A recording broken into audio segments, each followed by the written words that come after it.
It's a format that India, or most of the world really, hasn't paid much attention to since November 2023, but it gains prominence for the next month till people forget it again. There's a Champions Trophy right around the corner, and India have one series to complete their preparations. A three-match contest against England. It's time to build up to that on ESPNcricinfo Match Day, where we are joined by Sanjay Manjrekar. Thank you, Sanjay, for your time. Always a pleasure. It's a much forgotten format, but it will be in the currency for the next 30-odd days. Yes, and this is what the World Cup does to 50 overs cricket. It's a format that is struggling to, grab everyone's attention. But the World Cups come, the 50 overs World Cups, every 4 years, and just the kind of, reaction and just the kind of response the tournament gets, it forces everyone to stay with the 50 overs format. And the Champions Trophy also introduced purely because the World Cups in the 50 overs format have been such a huge hit. Hmm. And speaking of struggles, there are two stars who've had so much scrutiny around the last few months in a very different format with a very different challenge. But Rohit Sharma, Virat Kohli, ODI legends both, and remain vital to India's hopes. Yes, and it's a great format for people, especially batters who are looking for some international runs. You can take your time. Really, no bowling opposition is desperate to get you all out in 25 overs. So there's a little bit of leniency in the middle overs where you can take your time. Although the pressures and the batters are increasing because you really can't be happy getting a 250, 270. So that kind of pressure is there on the batters. But for people like Rohit Sharma, Virat Kohli are struggling for international runs. This is the best format to get those in and just get that monkey off your back. I'm not sure whether it will go on to help them in their future test, prospects. But yeah, international runs, the best format to get those. How unique is this challenge then? Because it is obviously a favorite format for both of them, thousands of runs, so many tons, and yet it's a format that they barely get to play these days. How do you assess that challenge? See, it's a very interesting format when it was introduced. Nobody knew about limited overs cricket. It started with 60 overs, which seemed like a huge, move to go away from timeless test matches to 5 days test matches. And suddenly you had a one-day match. And at that time, it seemed like a very short format. But now, when we have T20 cricket and the hundreds and everything, it's just a format that doesn't test you to the limit. You can be well below your best if you're a good player and still end up contributing. And that is why, for me, it is my least favorite format because it really doesn't push the player to strive for excellence. Some do that on their own, like a Rohit Sharma will get you a big 260 in a 50 overs match. But otherwise, generally speaking, the batters can think about their own scores and their own form. Whereas in Test cricket, you're always thinking about it, but it's hard to achieve in T20 cricket as well. And that is a trick that has worked well for both of these gentlemen over the years in this format. But Rohit and Virat are one part of the puzzle, of course, vital as they are. So many other aspects to consider, Sanjay. When you look at this series, what are the areas of most interest to you? Obviously, Rohit Sharma's approach, more than Rohit Sharma's form, his approach in the first few overs, because we saw famously in that 2023 World Cup how he started this new trend of giving India a flyer, forsaking his own form, or rather his own, big scores, which he has got all his life in 50 overs cricket. But he was happy to score quickly and not worry about the big score. Now that there is so much pressure on him to get runs, I'm sure somewhere he would want to get that big score. So that is a little point of interest for me to see whether he sticks to that old template that we saw during the 50 overs World Cup. Apart from that, quite a few, whether Rishabh Pant will start making an impact in white ball cricket like he does in red ball cricket. Welcome back, Kuldeep Yadav, and let's hope he's just the same force that he was before. Hmm. The thing that has changed, India have obviously played only three ODIs in 2024, a total of six since the end of the 2023 ODI World Cup. What has happened in their white ball cricket is a revolution of approach that you've touched upon, but also of the way they line up with an increased emphasis on depth in both batting and bowling. Haven't seen enough ODI cricket to know how that translates into this format. How do you see that shaping as they build for the Champions Trophy? Yeah, anyone does a research on the champions that have dominated 50 years World Cup, or rather 50 overs cricket, and who have won more World Cups than others, you wouldn't find too many players who are a bit of this and bit of that. Mm. Although there is a tendency when you see somebody like a Washington Sundar picked, clearly not someone that you would expect him to bowl 10 overs regularly. But, in the given conditions, you would. But he's also been included because of what he offers with the bat. I think in 50 overs cricket, batting depth is not as necessary as it is in T20 cricket with the kind of approach India have these days. They've got to have, batting right down to number 8, if not number 9. Overseas, India need batting depth, but here, considering how Virat Kohli almost anchors the innings, and you have players who, play a lot of overs, and I don't think they'll come in and just straight away go for runs, and thereby there'll be a danger of wickets losing. I don't think India should be looking for depth in batting. Maybe depth in quality with batting and bowling would be the way to go in this tournament. The other part of the batting, which is often a subject of discourse, is left hand, right hand combinations. We've seen how particular India are about that in T20Is. When it comes to ODIs, how much of a weightage do you give to the same? Because India did have 5 right handed batters all through the 2023 ODI World Cup and weren't exactly at a loss for runs there.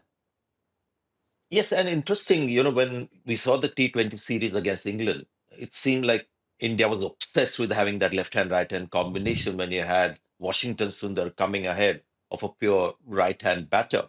But towards the end of the T20 series, that final match at the Wankhede Stadium, you saw 3 left handers, Tilak Verma, Abhishek Sharma, and Shivam Dubey, and then Rinku Singh as well being sent. So I think India's obsession with right hand, left hand has come down a bit. Whether that will influence the selection, we'll have to wait and see. That could be the only reason. If India want to go back to left hand, right hand combination, I see Pant coming in, or Pant will have to keep watching white ball cricket, the 50 overs kind, from the sideline, because India might still go with somebody like a K. Rahul down at number 5. Okay, so that blends perfectly into where we need to go now. Let's try and build what India's 11 could be or what it should be. Haven't played much ODI cricket. I've played absolutely no ODI cricket with this entire mix of players available. So let's start from the top. Lots of calls for Yashasvi Jaiswal to be an all-format player, but Shubman Gill, vice-captain of this side, and with a pretty sensational ODI track record behind him. And that is important. One day track record, because we tend to sort of confuse uh, the format, because we think it's still international cricket, but every format is so different. So although he had a difficult series in Australia and hasn't set T20 internationals on fire yet with his talent, his record in 50 overs is formidable. So he should get his place back. That he's been nominated vice captain also helps his cause. Virat Kohli takes his rightful place at number 3. Let's not forget, like the format, the player Shreyas Iyer. Hmm. So he bats at number 4. And then the toss-up between K. Rahul and Rishabh Pant. Now, K. Rahul is the batter that India will likely pick, and he'll be the batter keeper. But there's no harm in also trying out Rishabh Pant, considering this is going to be a dress rehearsal, really, for the Champions Trophy. Thereby, you get a left-hand batter in, you got a good keeper, plus somebody who can be used as a floater, the first 10 overs, if need be, or number 4, depending on the bowling opposition. So Rishabh Pant could be a number 5, Hardik Pandya at number 6. And then you've got your 2 or 3 spinning Yes. sort of all-rounders to think about. Yeah, that becomes a big talking point because India do want to have batting options till number 8. Your options there are Ravindra, Jadeja, Akshar Patel, both fairly similar, and Washington Sundar. So who are you placing at 7 and 8? Uh, if you look at the England batting lineup, I think they've just got one right-hander in the top 7. It's a bit like how India's batting was during the 50 overs World Cup. One left-hander. So I would, one left-hander, beg your Yes. pardon. So I would think, there could be a case made for having uh, quality bowlers in Jadeja and Akshar Patel. And if you look at only white ball international records of Jadeja and Akshar Patel, they have a better batting record than Washington Sundar. So on that count, there's no harm in playing two left-arm spinners of different kinds. But you get the impression and get the feeling that if Washington Sundar is in the side, they might just go for him for the variety. Okay, so you're saying you'd prefer the two slow left armers for this England lineup, but in the Champions Trophy, if you're up against a left-hand heavy lineup, in that scenario, you get Washington Sundar in the 11, and who at the expense of whom? Yes. Uh, well, between Akshar and Jadeja, uh, that's a tough one. And when Jadeja is involved in any view that I have to make, people will think there's an element of bias. I don't think it's that good. It's that huge a factor. Hmm, Akshar Patel has become a reliable T20, bowling all rounder. hmm. When it comes to 50 overs cricket, I think Jadeja, Akshar Patel both on par, and I don't think anyone is going to lose any sleep over which one gets picked. All right, so that leaves the three specialist bowling slots. I imagine one is taken by Kuldeep Yadav, who returns after having been out with a hernia surgery. Uh, Jasprit Bumrah links up with the squad for the third game, where India will try and assess his fitness. Before that, there's Harshit, Rana, Arshdeep, Mohammed, Shami. I imagine Arshdeep and Mohammed Shami are your starting pacers. Yes, with Hardik Pandya as a third seaming option, and then you've got Kuldeep Yadav. And then you've got either Washi and a left arm spinner or two left arm spinners, which is unlikely to happen. But if you want to back ability more than just the style of a particular player, India could go that way. Right. Unlikely to happen. Those two seam bowlers are interesting storylines in themselves. Firstly, Mohammed Shami, whose return to full fitness gets a sterner examination as India try to see how well he carries out a 10-over workload. But he'll be enjoying coming back into a format that he was sensational in during the 50s World Cup, that performance against New Zealand at the Wankhede Stadium. So I think India have gone about Shami rightly, then sort of have him right away for the T20 matches, because you really can't bowl warm-up deliveries or warm-up overs in T20 cricket here. This format will allow him to ease into his spell, but in a funny way, it's also a very demanding format where even in Test cricket, you don't end up bowling 10 overs in a short span of time, although it would be different spells. But that's likely to happen with Shami. But I think he's slowly and steadily getting there. And I think he'll be able to manage considering his experience playing this format. Correct. And you see Arshdeep Singh in this squad at the expense of Mohammad Siraj, who'd had quite the stellar couple of years in ODIs leading up to the 2023 ODI World Cup, was good there as well. What do you make of that call, and how do you expect Arshdeep to fit into the 50-over scheme?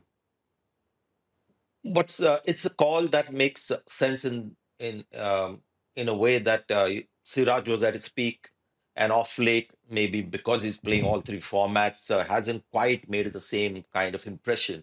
But you've got Arshdeep Singh, who's now reaching his sort of pinnacle, and it's a good time to introduce him to the 50s format and try him out there.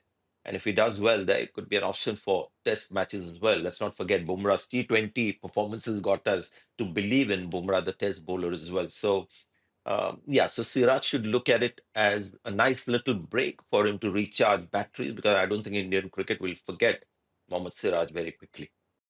Hmm.